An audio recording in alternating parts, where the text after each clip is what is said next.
¿Te enteraste de quién ganó la Palma de Oro este 2026 en el Festival de Cannes? Probablemente no, probablemente tu vecino menos, y no los culpo. Y es que pareciera que hay una crisis no solo dentro de los festivales de cine, sino una crisis cultural en la que cada vez importan menos estos fenómenos y específicamente en el que cada vez importa menos el cine. Porque además la verdad es que la gente está demasiado ocupada con su vida real como para estar al pendiente de películas que ni siquiera se van a estrenar pronto, como es el caso de todas las películas que se estrenan en Cannes. Y entonces pareciera que con cada edición que pasa cada año del Festival de Cannes, a pesar de ser uno de los festivales más prestigiosos en la historia del cine y uno de los festivales más prestigiosos del año en la industria del cine, pareciera que va perdiendo relevancia y que a la gente cada vez le importa menos. Pero vamos por partes. El Festival de Cannes, o de Cannes, como ya decía, es uno de los festivales históricamente más prestigiosos dentro de la industria del cine,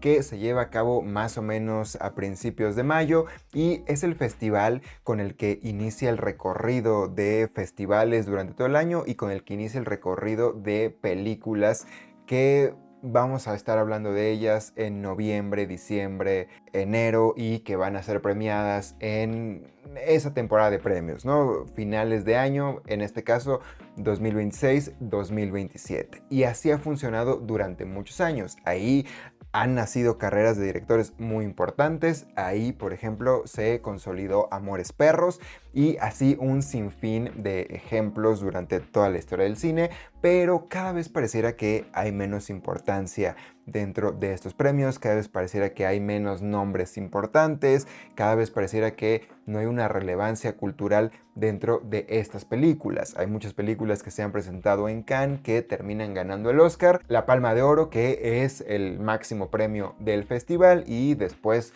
como que antes parecía un indicativo de a esta película hay que ponerle atención durante el resto del año, y ahora es como que ok, no tengo idea de qué está pasando. Por eso preguntaba al inicio si te enteraste de quién ganó la Palma de Oro, porque la verdad es que este año es una película muy poco sonada. Este año la Palma de Oro la ganó la película noruega Fjord, o Fjord le vamos a terminar diciendo en Latinoamérica, esa es la verdad, del director rumano Christian Mungiu, espero estar pronunciándolo bien, que de hecho no es su primera Palma de Oro, no es un director desconocido, es la segunda Palma de Oro que gana en su carrera. La primera la ganó en 2007 por la película 4 meses, 3 semanas y 2 días, entonces no es ajeno al festival, no es ajeno a los premios, no es ajeno a la Palma de Oro, y pareciera que la película causó cero impacto, además de que está protagonizada por la grandísima Renate Reinsve y por Sebastian Stan, que es un actor también que cada vez se aleja más de este estereotipo del superhéroe hollywoodense y empieza a tener más relevancia en estos papeles. Lo vimos en la película de Donald Trump, lo vimos en A Different Man, y ahora lo vemos en la Palma de Oro. Entonces, por muy noruega que sea, un poco el caso de Sentimental Value el año pasado tiene nombres que pesan en la industria del lado de Hollywood. Esa es la verdad. A mucha gente como que no le gusta hablar de eso, le gusta como decir que son películas internacionales. Yo lo entiendo, la producción no es propiamente hollywoodense, pero el nombre y el peso los tienen. Y aún así, Fjord no es una película muy sonada y ni siquiera fue la película más aclamada de este festival. De ahí en fuera, pareciera que fue una competencia muy flojita. La crítica, salvo por la Palma de Oro y quizá un par más, por ahí la española de la que ahora vamos a hablar, la verdad es que calificó muchas películas de manera negativa, y el consenso es que hubo muchas películas malas dentro del festival. No causaron impacto, no causaron relevancia, y dentro del aplausómetro, que también ahora vamos a hablar de ello, como que no hubo ninguna cosa importante también con esta cosa de las ovaciones y de los aplausos para encontrar relevancia dentro de estas películas, dentro de esta presentación. El año pasado me acuerdo que hubo un line-up todavía más distinguible, ¿no? Llegó un agente secreto, llegó Puede ser un accidente, llegó No Other Choice, llegó Alpha, que eventualmente pudieron tener más repercusión. Hace un par de años la competencia de todo el año estuvo entre Anora y El Brutalista. este año pareciera que cada vez hay menos películas dentro de la conversación. Películas que sí fueron más o menos aclamadas, o al menos que nos llegan de este lado por estar habladas en español, fueron Ceniza en la boca de Diego Luna y Bola Negra de los Javis. Bola Negra es la única película que, creo yo, sí causó un impacto real dentro del festival. Fue la película más ovacionada, hablando del aplausómetro, con una ovación de 20 minutos. La gente creía que La Palma de Oro iba a regresar a una producción española después de muchos años. No fue así. Hubo un desencanto incluso por lo que llegué a leer y lo que llegué a escuchar de comentarios, pero bueno, Bola Negra fue la película más aclamada, ambas, un dato importante, adquiridas por Netflix. Entonces, mucho cine, mucho aplauso, mucho crítica positiva y lo que quieras, pero la gente va a terminar viendo Ceniza en la boca y Bola Negra en sus casas, en su teléfono. Entonces, también qué tanta importancia tiene el verlas en una pantalla grande o que se presenten en un festival así, si la gente las va a terminar viendo en su teléfono. Hay muchas aristas dentro de todo esto que es por lo cual pareciera que cada vez se habla menos de la importancia del festival. Y justamente hablando del aplausómetro de Bola Negra, que fue la película más aclamada en esta edición del festival y se convirtió en una de las películas más aclamadas en la historia del festival con una ovación de 20 minutos, pues tenemos que hablar de qué tan confiable es esto del aplausómetro, qué tanto marca un parámetro de si una película es buena o no, de si vale la pena, o qué pasa con estos aplausos dentro de Cannes, que obviamente, o al menos a mí, me parece un poco inverosímil y hasta ridículo el estar aplaudiendo durante 20 minutos de pie. Hay una cosa ahí que no tiene mucho sentido y la verdad es que mucha gente coincide en esto. Hay gente que ha salido a hablar abiertamente sobre el aplausómetro diciendo que es una mera cortesía ya de quienes van a ver la película. Como hay mucha gente que trabajó dentro de la película, como hay muchos amigos de quienes la están presentando, bueno, pues le aplauden por cortesía unos 5 o 6 minutos y ya el resto, bueno, lo decide la audiencia, quienes estén presentes. Y también, habría que decirlo, se ha convertido en una tradición del festival, ¿no? Es un distinguible del Festival de Cannes esto de los aplausos de 10, 15, 20, 22 minutos, porque pues obviamente a ojos ajenos de quienes no están ahí, pues el aplausómetro era un indicador. Pero la verdad es que también hay otras personas que han salido a hablar que es una especie como de teléfono descompuesto, porque en realidad, ¿quién está midiendo el cronómetro de estos aplausos? Termina una película y en cuanto empiezan a aplaudir lo ponen a correr y cuentan los aplausos. Es una estimación, es una cosa que se ha convertido más en una cosa de vanidad del festival. Y así ha sido siempre, que de un elemento que te indique realmente si las películas son buenas o no. Y esto del teléfono descompuesto también, muchos directores han salido a decir como de que, bueno, cuando yo estaba ahí en la sala, sí sentí una ovación bastante larga, pero después aterricé en mi país, aterricé en Estados Unidos, y esto fue algo que dijo Steven Spielberg, por ejemplo, y había diferentes cifras de lo que yo había estimado, cifras de tiempo de los aplausos, de lo que yo había estimado cuando estaba presentando mi película. Entonces, ¿qué es real? ¿Qué no? ¿Qué tanto marca? Pues no mucho. Es una tradición, es una cortesía y ya está. No lo deberíamos tomar ya como parámetro. Además, ahora el festival también tiene un precedente de polémica con el aplausómetro. Emilia Pérez fue ovacionada durante 20 minutos en la edición en la que se presentó en Cannes hace un par de años y bueno, ya sabemos cómo terminó esa historia de Emilia Pérez. Ahora Bola Negra es ovacionada durante 20 minutos y no ganó nada, crea un descontento, entonces pues en realidad su aplausómetro no está sirviendo de mucho. Y esto del aplausómetro, como ya lo mencionaba ahí en medio, también tiene que ver con cómo se hacen las coberturas. Esto de que los directores mencionan, de que cuando yo llegué los periódicos mencionaban que había 20 minutos de aplausos. Yo no lo sentí tan largo, pero bueno, se agradece el gesto. Un poco es síntoma de lo que se ha convertido el tipo de coberturas ahora en el Festival de Cannes o en los festivales de cine en general, ¿no? Porque los medios han mutado, ya no se lee tanto periódico, ya no se leen tantas críticas largas o tantas críticas escritas. Hay muchos medios digitales que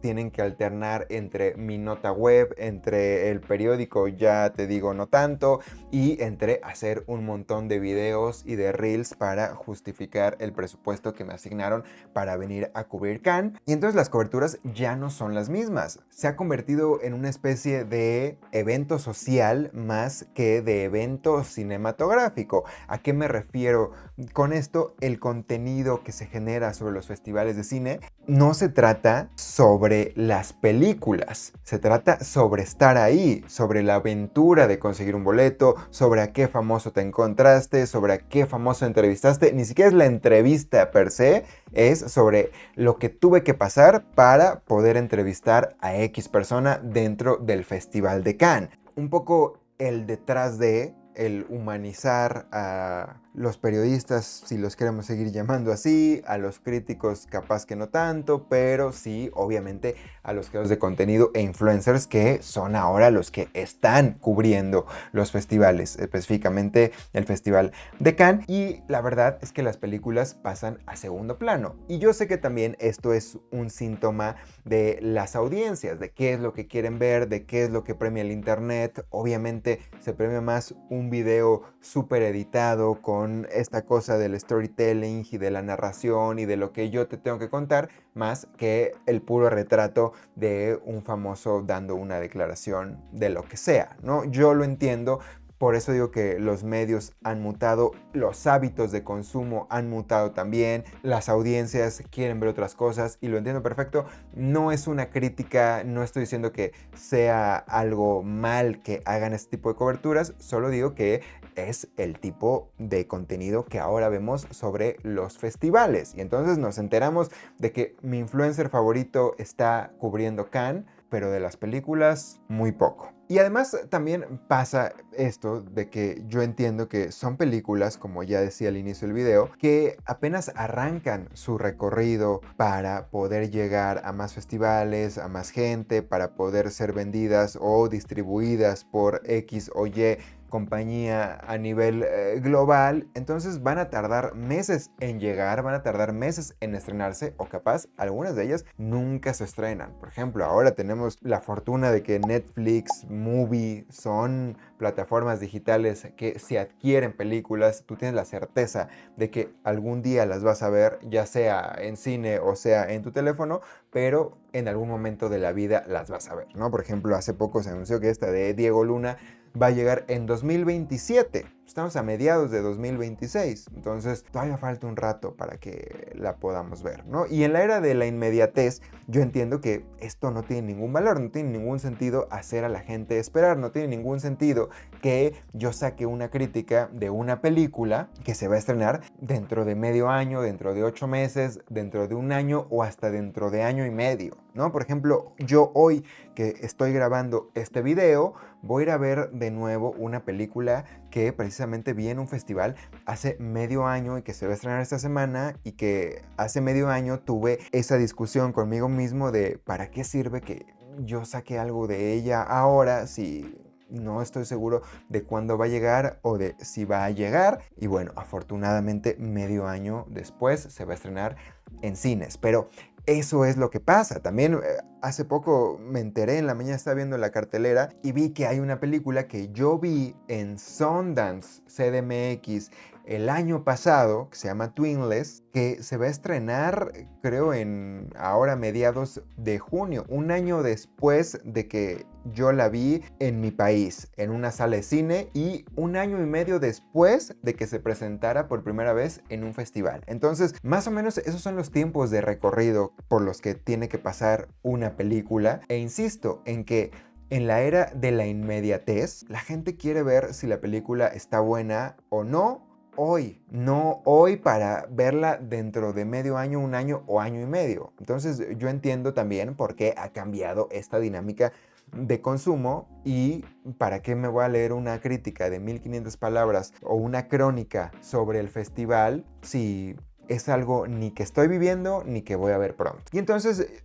el contenido se vuelve, sí, una dinámica de evento social y de alfombra roja y de yo estoy aquí y de lo que pasé para estar aquí, pero también se vuelve un contenido muy desechable. Así como no te acuerdas de qué pasó en el festival, no te acuerdas del contenido sobre el festival. Entonces, todo eso va mermando la relevancia, la importancia de precisamente un festival como Cannes. Y además, otro punto importante de las coberturas y de la imagen que proyecta el festival hoy en día es que lo hacen ver muy inaccesible. Como que últimamente me he topado mucho con este discurso de no cualquiera puede estar aquí. Yo estoy aquí porque pues yo soy importante en el cine, pero no cualquiera puede estar aquí. O sea, entonces es un poco esta resistencia o esta barrera de, pues sí, un festival muy importante y muy prestigioso y lo que quieras, pero no es un festival para el público, no es un festival para los cinéfilos, no es un festival, aunque yo haga el gasto o la inversión de mi vuelo, mi hospedaje y toda la logística para yo viajar a Cannes, no me garantiza que yo vaya a poder ver una película. Entonces, un poco se va perdiendo esa conexión del cine, del festival, con el público. Entonces, pareciera que cada vez la industria y el festival y la logística de cómo se hace en particular está más alejada tanto del público como del cine comercial, ¿no? Porque también es un poco esto. Mencionaba hace poquito a Steven Spielberg, que ha presentado películas en el Festival de Cannes. ¿Hace cuánto no tenemos un director así o un nombre así que llame la atención para voltear a verlo? Pareciera que ahora hay como mucho cine de autor, mucho cine más alternativo a las películas comerciales en salas tradicionales, y entonces la gente, por obvias razones, no lo voltea a ver las cosas que están pasando a las que sí tiene acceso y no a estas películas. Y esto yo creo que se debe a un problema estructural y, como mencionaba al inicio del video, a una crisis cultural. A la gente cada vez le importa menos, la gente cada vez quiere más inmediatez y siente esta lejanía con este tipo de eventos. Si yo no puedo estar ahí, si yo no puedo ver las películas, pues ¿para qué le pongo atención? ¿No? Y por ejemplo, en Málaga, el año pasado, en un festival, invitaron a un grupo de influencers muy grande y hubo una polémica muy grande en el Festival de Málaga porque los influencers contestaron una barbaridad de cosas en la alfombra roja cuando los entrevistaban. Parecía que no sabían a lo que iban, parecía que no sabían de qué se trataba un festival de cine, y entonces eso le quita o le da mala imagen a un festival como el de Málaga, y muchos actores, directores, gente de la industria española sale a hablar como de que a mí tiene años que no me invitan o a mí nunca me han invitado, yo que sí pertenezco a la industria, yo que sí trabajo ahí, incluso periodistas, y a esta gente que acaba de salir ayer porque necesitan views, pues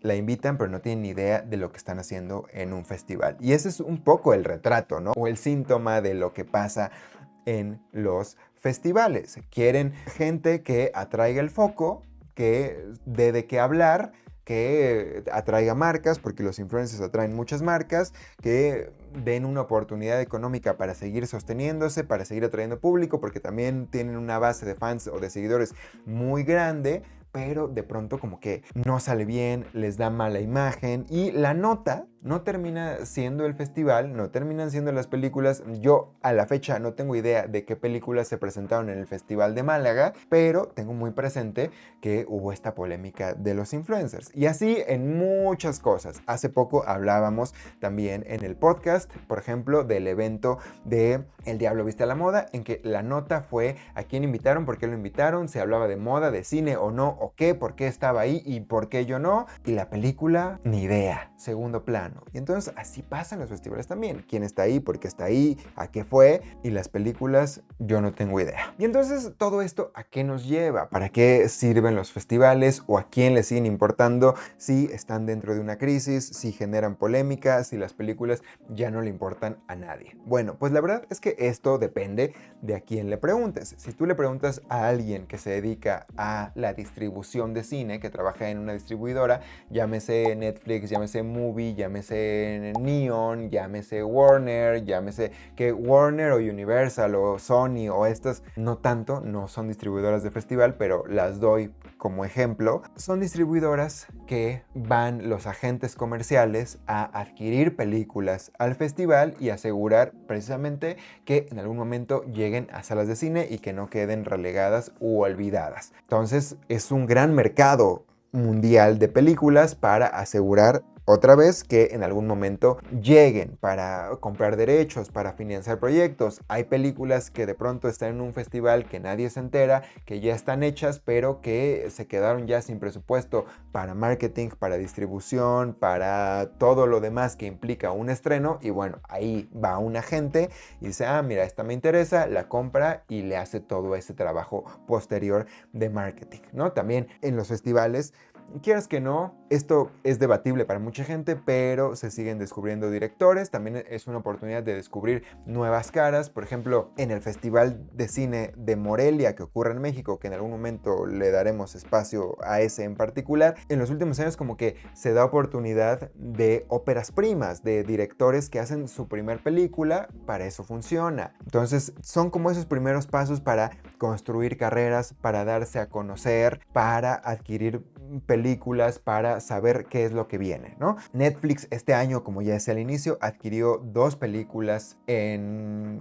Cannes y pues ese es el poder que tiene Netflix, ¿no? Y 2 de las películas más aclamadas. Neon también ha adquirido en los últimos años la Palma de Oro. Movie se pelea ahí siempre por los derechos. Hay una lucha ahí, digamos, de mercado interno que a lo mejor a ojos de un consumidor habitual le da un poco igual, pero que eso existe. Por eso decía que depende a quién le preguntes para qué sirven los festivales. A esta gente les sirven de mucho, ¿no? A los productores, a los distribuidores, a los agentes, incluso a los directores o a los cineastas, pues insisto en que les sirve para darse a conocer, para al menos presentar su corto, su película una vez, ya no digamos estrenarla comercialmente en algún momento de la vida, sino para que, bueno, esto que hice tuvo cabida en este festival única vez, pero bueno, la estrenamos, pero esto también va generando como una desconexión, ¿no? Porque pareciera que hay películas, esta etiqueta de película de festival, que fuera de los festivales no existe ni existirá nunca. Pero llega esta cosa de que si tú le preguntas al público para qué sirven los festivales, pues para poco, ¿no?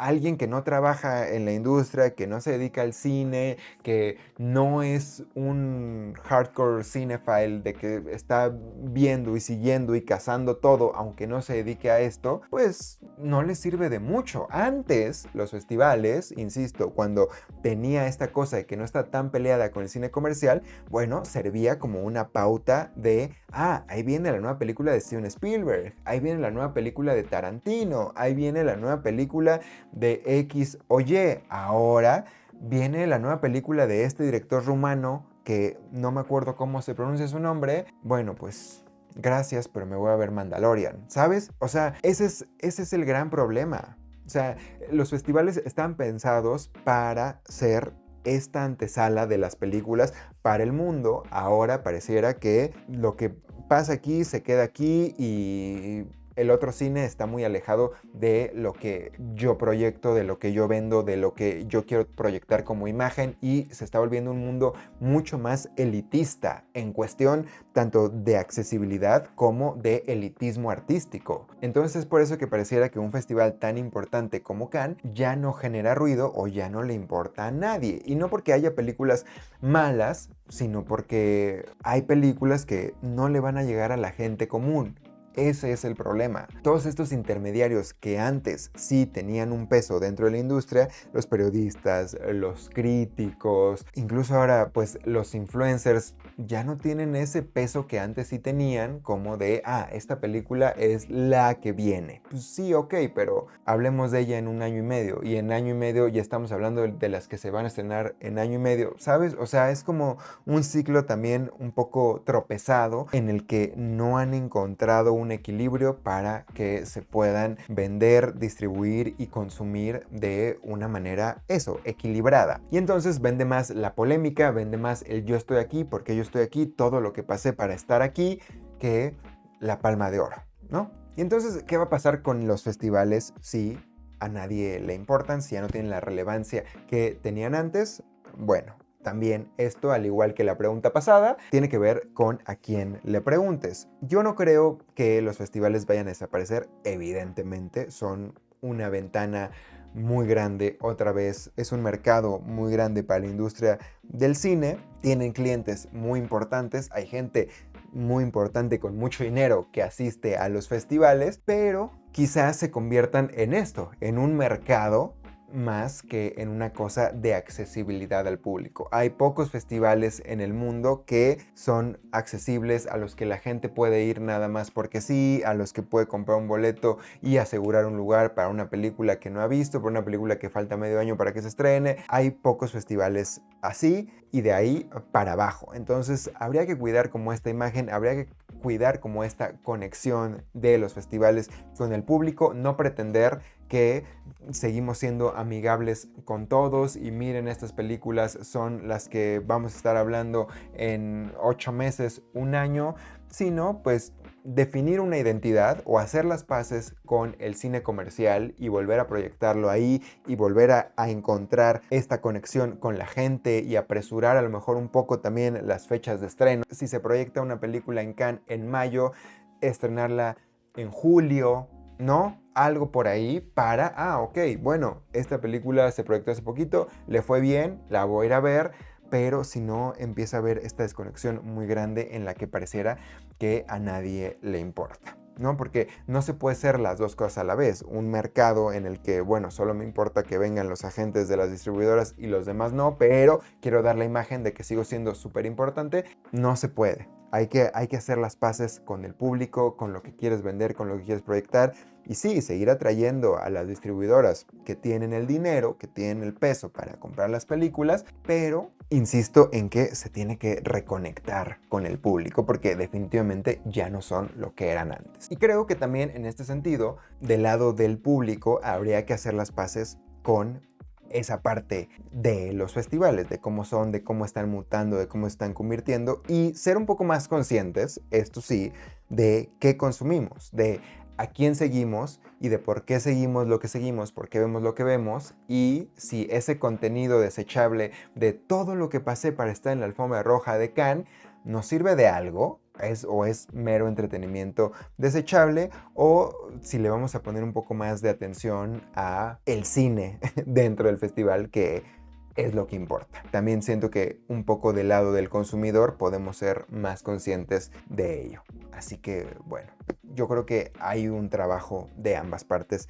que hacer. Obviamente a mí no me gusta nunca dejarle el peso o echarle la culpa a los consumidores, al público, porque creo que el trabajo de la industria es acercarle las películas al público más que la gente solita se acerque a ellas, eso sí. Entonces, bueno, pero en redes sociales nosotros sí somos conscientes de a qué le ponemos atención, a qué le damos like y a qué no. Entonces, bueno, eso es, por eso pareciera que a nadie ya le importan los festivales, a quién le importó Cannes, quién ganó la Palma de Oro.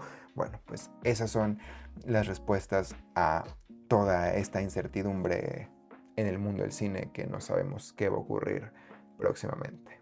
Así que, bueno, si llegaste hasta aquí, muchas gracias por ver el video. No olvides suscribirte, darle like y decirme qué piensas de todo este tema de los festivales, si estás enterado o no, si te importa o no, si tú sigues este ciclo de las películas o no. Me importa saber los comentarios del público sobre las películas, sobre Cannes, si se enteran o no. Entonces, bueno, insistir en que no olvides suscribirte para poder seguir haciendo más videos como estos.